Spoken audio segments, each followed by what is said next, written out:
مولانا وقت آ رہا ہے، اب وقت بہت دور نہیں ہے عالمی نظام کی اتھل پتھل ہو کر ایک دم بدل جانے کا۔ اور یاد رکھیے، جب بالکل اوور ہال کیا جاتا ہے کوئی سسٹم تو بھی بہت توڑ پھوڑ اس سرجیکل اسٹرائک کے بغیر، سرجیکل آپریشن کے بغیر اب دنیا کے زخموں کا علاج نہیں ہو سکتا۔ اب وہ وقت آ گیا، اب بس مجھے اور آپ کو یہ فکر کرنی ہے، اللہ یہ جس کے لیے میں یہ ساری گفتگو عرض کر رہا ہوں ہرگز معلومات کے لیے نہیں ہے، اس لیے کرنے ہے کہ یا اللہ یہ اگر وقت آ گیا تو ہم کدھر کھڑے ہوں گے؟ ہم عیسیٰ ابن مریم کے لشکر میں ہوں گے یا اس دجال کے لشکر میں ہوں گے جس کو قتل کرنے کے لیے اللہ عیسیٰ کو اتاریں گے؟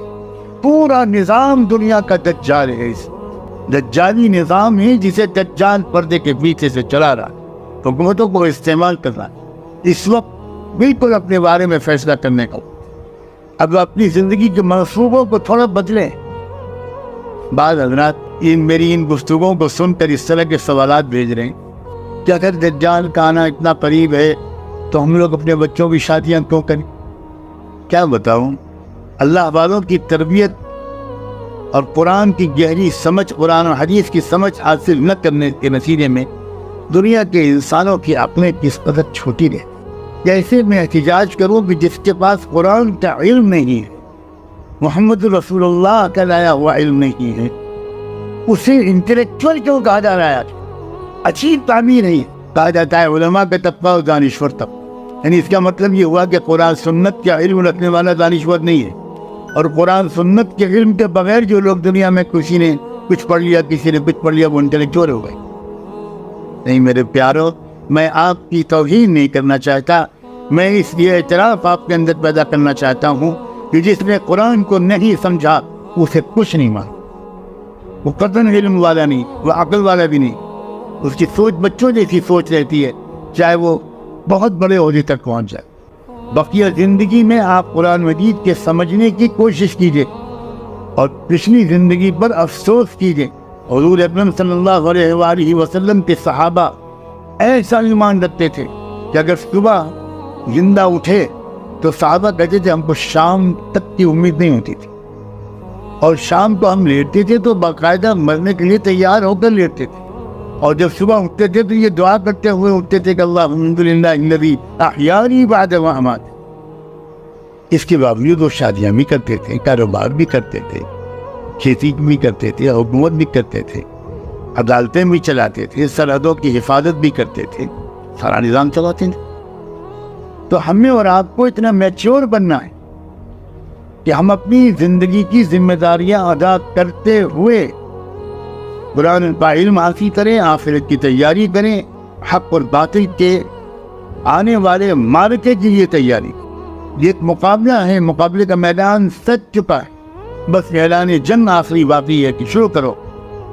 تو ہم کو وہ سب کام کرتے رہنا، اپنے بچوں کے ساتھ ہنسنا مسکرانا بھی ہے، اپنی بیویوں کے حق بھی ادا کرنے، واقعی یہ دونوں چیزوں کو ساتھ میں لے کے چلو، ذمہ داریوں کی ادائیگی، دل کا غم، یہی تو چیز ہے جو ایک متوازن شخصیت پیدا کرتی۔ صلاۃ والسلام محمد رسول اللہ پر۔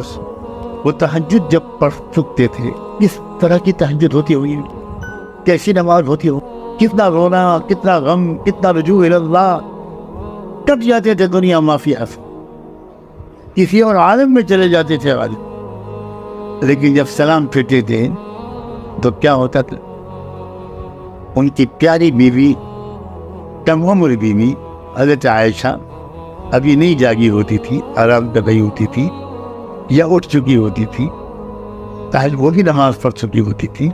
اب ان سے حضور اسی وقت میں کیا کہتے تھے، کلمینی یا حمیرا، اللہ سے باتیں تو میں کر چکا، اب تم سے باتیں کرنے کا دل چاہ۔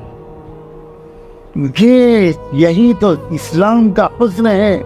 آج جو لوگ بستروں کو نرم گرم کرتے ہیں اور بیوی بچوں کے ساتھ انجوائے کرتے ہیں، وہ اللہ کے ذکر کا مزہ نہیں لیتے، اور افسوس یہ ہے کہ کچھ لوگ جو اللہ کے ذکر کی طرف مائل ہونے لگتے ہیں، وہ ادھر کے حقوق ادا کرنے سے غافل ہوتے ہیں۔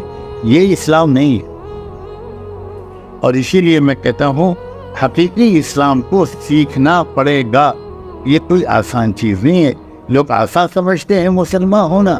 اللہ تعالیٰ کسی اللہ والے کے پاس کچھ دن گزار کر اور قریب سے اس کی زندگی کو دیکھ کر اسلام کو سمجھنے کی ہمیں توفیق عطا فرمائے.